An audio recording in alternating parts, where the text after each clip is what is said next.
The Apostle Paul has the reputation, rightly in my view, of being the greatest theologian with which the church has ever been blessed. Many have followed. Some have towered over the church, rather like the Empire State Building did when it was first erected in New York. So we could speak of Athanasius and Augustine, John of Damascus, or Ephraim the Syrian. We might include Martin Luther and John Calvin, and if you wish, we could add Karl Barth. But the Apostle Paul stands head and shoulders above them all. However, the thing that always strikes me when I read his letters is not merely the sublimity of his theology, but his greatness as a pastor. If he speaks theologically, he always has in mind your pastoral needs and mine. And with all the skill of the supreme physician of the soul, he not only feeds the mind, but addresses the heart, and does so at its deepest point of need. Now, the epistle today comes from the middle of his greatest theological work, his letter to the Romans. And we're immediately struck by the fact that whatever has preceded it, Paul here wants to share something of vital importance to our daily lives. So, the words therefore and since look back, but we earths what is his teaching to our lives and experience. Simply, Paul the pastor wants to share with you and me something that will send us out of Christ's church today with a new lightness of step and a fresh joy in our hearts. Now, to get a hold of what he wants to share with us, we obviously want to know what preceded the therefore.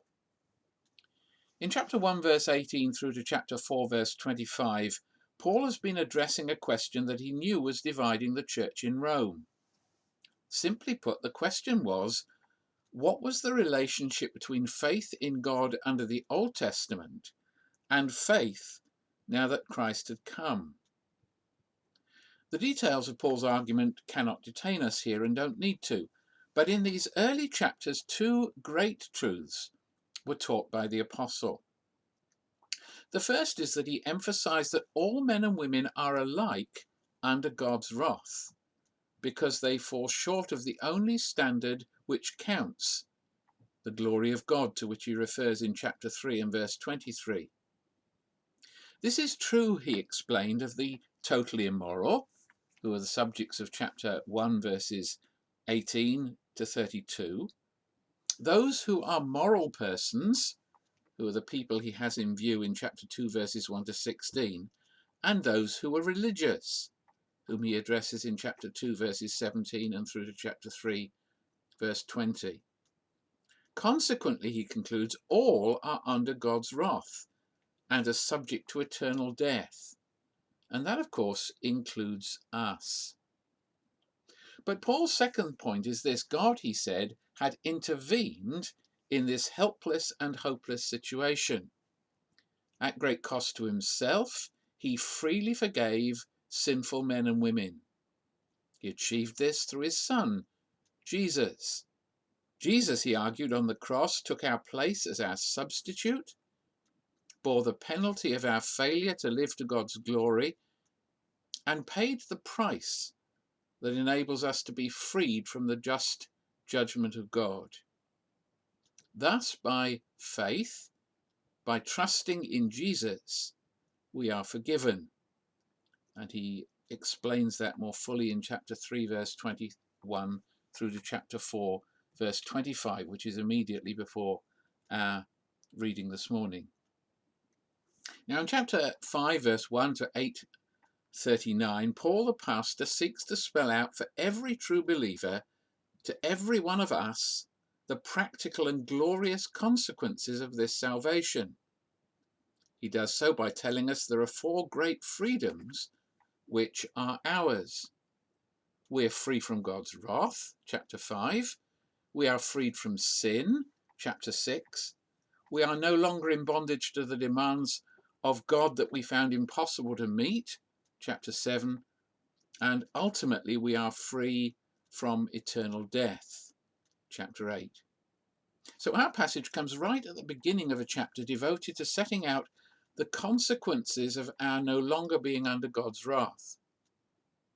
Now, in a sense, chapter 5 is back to front. Verses 12 to 21 set out more fully the basis upon which God's wrath is turned aside from believing sinners.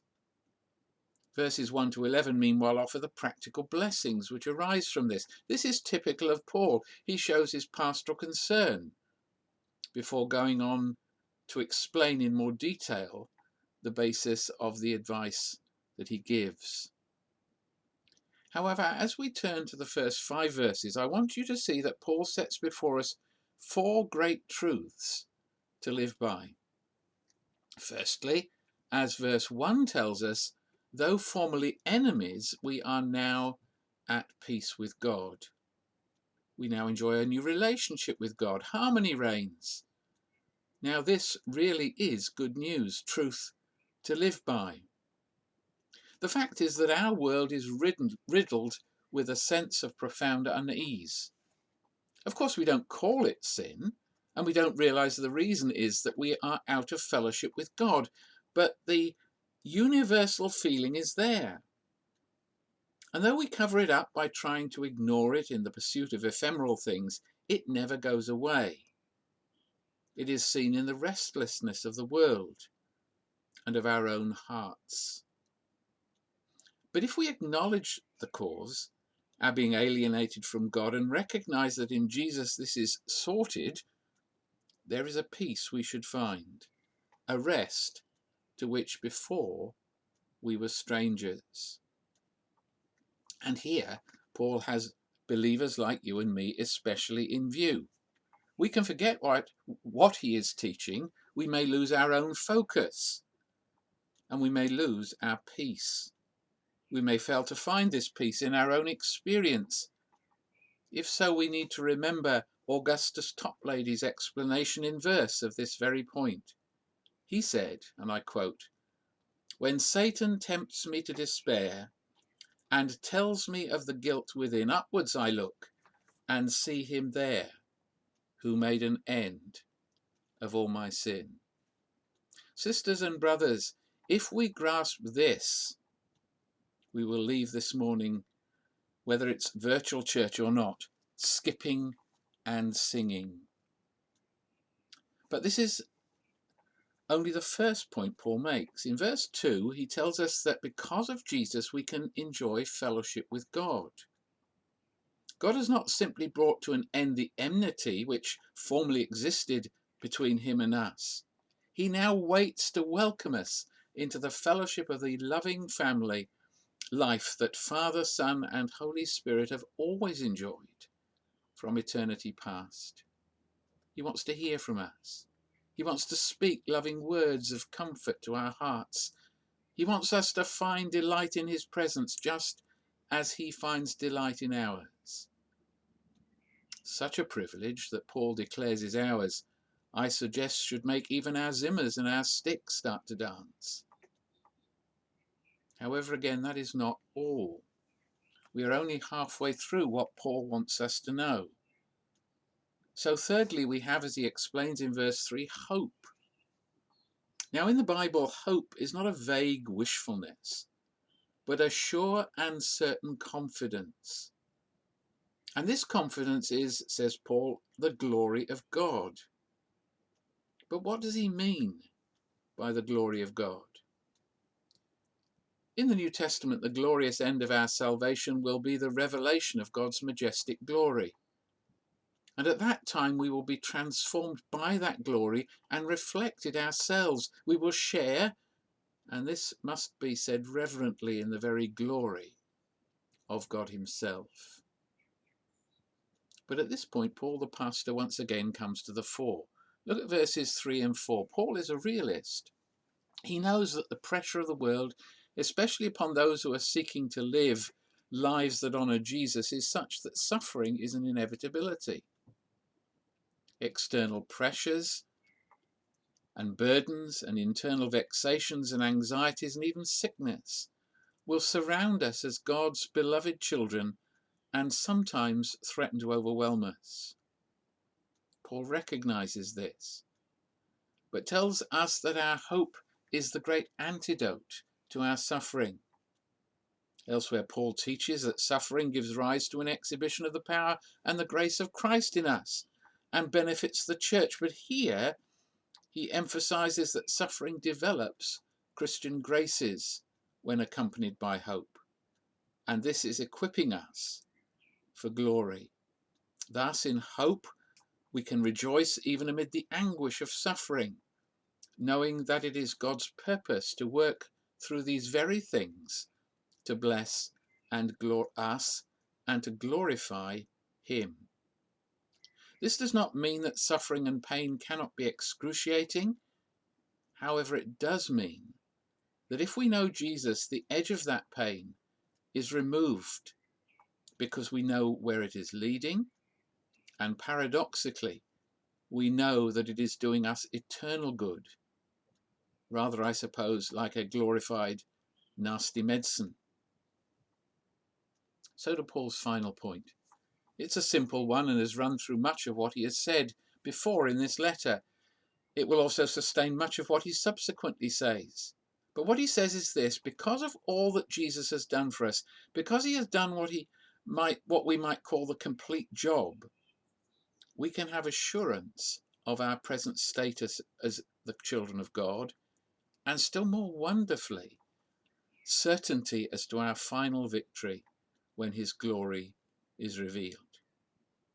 This is the point of verse 5. Jesus, by his Spirit, has now taken up his permanent residence in us. His is not a leasehold that may run out. He has a freehold interest in our hearts, and he has no intention of leaving the building. What a blessing that is to each one of us. So Paul the pastor wants us to leave our virtual Christchurch today reveling in these facts about ourselves that are true because of Jesus. Brothers and sisters, if Jesus has met with you, and however you may be feeling today, you have peace with God. The restlessness of the world has found its end in your meeting him. He has welcomed you into his family, bestowed on you all the privileges of family life and love.